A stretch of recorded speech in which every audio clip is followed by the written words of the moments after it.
Okay, so we know that the WWE probably has the greatest string of wrestling games in the history of video games. With a few exceptions, has usually put out decent to fantastic games. One of the best being No Mercy on the N64, and one of the worst being In Your House for the PlayStation 1 and Sega Saturn. However, I really don't consider WWF the arcade game and In Your House fucking wrestling games. Well, not so long ago, they released WWE 12 as their latest game to replace the aging Raw vs. SmackDown line. Is this game as good as its predecessors? Well, yes and no. But how about I show you what in the fuck I'm talking about? Okie dokie, so this is WWE 12 for the PS3. The first thing I want to talk about is the gameplay. The matches are realistic as hell. They have a much faster pace than the previous games that at times started to feel a little clunky and slow. This game does not let you fuck around in the least. If you get your opponent down, you better keep up the attack or he will fuck you up harder than Sean Penn fucks up Cameraman. It's a little refreshing to see the computer actually fight back a little bit, but that lies the problem with the difficulty level. I've got it on easy, and at times I have had the computer completely whip my ass. Or I've been stuck on parts of the storyline because of the fact that even on easy, the computer behaves like a teenager who just ate an entire bowl of steroids for breakfast. It's a big change when on SmackDown and versus Raw 2011, on easy the computer is like fighting a goddamn rig. Well, in this motherfucker, they took care of that problem.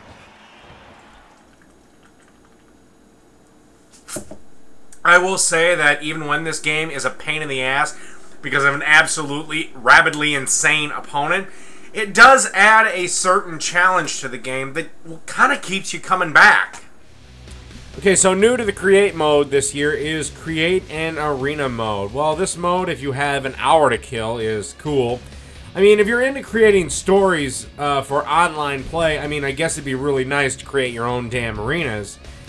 And that was something I just wanted to briefly mention about the Create a Story mode this year. Why in the fuck can't I create a goddamn fucking lesbian storyline? What is your problem with lesbians, you prudish cocksuckers at THQ? What's your problem with lesbians anyway? Lesbians are the greatest thing to happen in wrestling since the invention of the story arc. Where are they, THQ? Where is my hot lesbian action, THQ? What? Do the goddamn PG people at the WWE say that lesbians in a video game are a little risque? What, we don't want the kids, those precious little bags of snot, to see two girls going at it? Listen, you moralist boys will eventually learn how awesome it is to see two girls doing things to each other. So it might as well be in a goddamn video game. But no, you just can't have that, can you?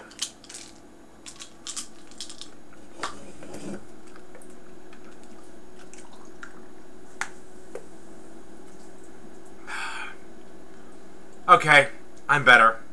On with the review.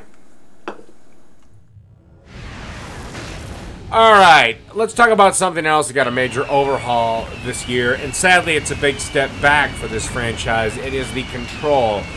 It's like what happens when a woman goes from a battery-powered dildo to a manual one. Last year's game had this wonderful control scheme of using the two analog joysticks on the control unit. This one has a combo of buttons and the left control stick. Why?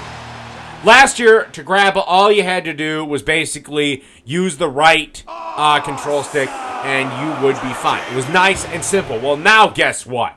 You first have to push the X button, then you have to push the left control stick in one direction, then another direction to select your move off of the sub-menu, and then hit X again. Why? Why not have the frickin' right control stick take care of all that shit? You know, and leave the X button instead of doing something vital that you've got to tap 37 fucking times to accomplish running or something like that. Now the run button is way the fuck up on L2. I mean, it's like it's needlessly complicated. The control scheme they had, I already said in my TNA review, was a goddamn piece of perfection. But like normal, any company that achieves perfection, the first thing they want to do is change the fucking thing.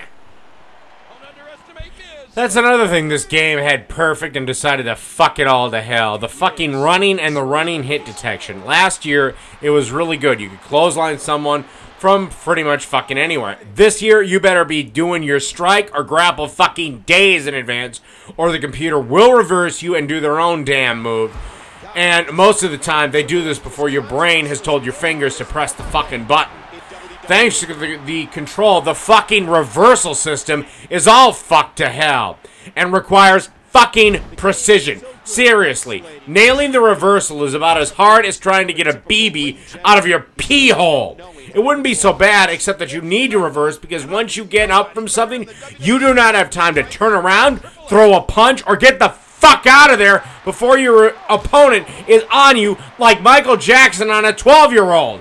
So the control system in this game, WWE 12, is a big fucking step down from Raw vs. SmackDown 2011.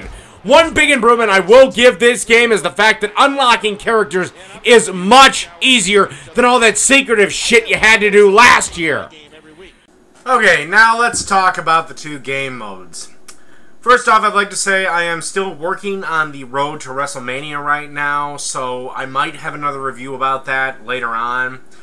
But I will review a basic overview of the two modes in this year's game. But first, let's chug a beer before we check out the two modes.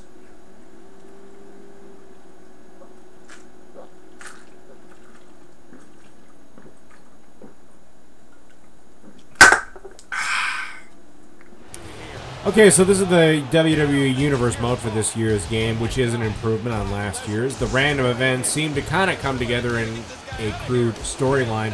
It's not as random as last year's. Also, unlockable superstars play a larger role than they did last year. One thing that is nice on one hand and a pain in the ass on the other is that last year you were always brought back to the startup menu after each match. In this year, you can just keep going and going and going, which is fine if you want to play every fucking match. But here's the problem. If you're at the main event, and after the main event is completed, if you hit X one too many times, you will be brought immediately to the next program. That wouldn't be so bad if you didn't have to hit X 10 fucking times to get through all the fucking cutscenes, like right here. And what's worse is once you're there at the next program, you have to pull up the entire pause menu, and I believe it's even complicated from there to get the fuck out of it. I mean, I know I'm nitpicking here, but why didn't they have this thing that fucking complicated? Why couldn't they just fucking have it while you're selecting who you want to play as? Before the match begins, have like the triangle button be an exit to the main menu. Would that be too much to fucking ask? Finally, on to the road to WrestleMania mode. And to be honest, this probably could be a review onto itself. Admittedly, I have not gotten very far into it. What I do know is that I don't think there is a select mode on which stories you have to trudge through. I got the villain one, and I had no choice but to play as Sheamus.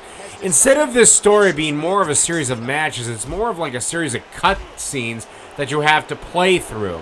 And once again, they brought back the fact that you can't fucking lose.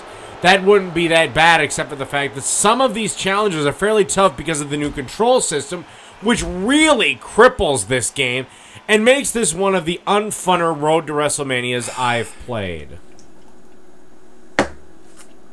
This game is what happens when you take a concept that everyone loves, a control scheme that everyone likes, and you try to make it better. Why didn't THQ take a tip from fucking Madden and not fuck with what is essentially perfection? On the easy setting, thanks to Madden's control, it's pretty fucking easy. On easy, this particular game is anything but. I mean, it's playable and it's fun, but it is nowhere near easy. Possibly due to the fact that the programmers were more concerned about making this game look like a WWE broadcast, and you can see that in videos on GameSpot.com and everywhere else. They were just all hyping the fact that this, oh, the camera angles are like TV, oh, this like TV, oh, like just like the fucking Raw television show. Why is it there are still programmers out there that think that if you sacrifice playability and replay value and fun in a game to make it more realistic, it makes a better game? Here's some fucking news for you. No, it fucking doesn't. Now, do these flaws mean that WWE 12 is terrible? No, it does have parts that make you want to come back, but it is such a fucking shame. When I heard it was a relaunch, when I heard it was a reboot, I got so excited. But here's the thing. Whereas Raw vs. SmackDown was pretty easy, simple, and fun to play, you know, much like a new girlfriend, WWE 12 is like a fucking wife of 20 years that's hard and, well, no fucking fun at all. But for some reason, you just can't kick this motherfucker to the curb. You know, that is kind of my thoughts on WWE 12. I realize in this review that I skipped, like, the create a superstar mode, and created this mode, and created that mode, and the exhibition mode, and match types, and all that. But all that shit is the exact same. There's not any great improvement.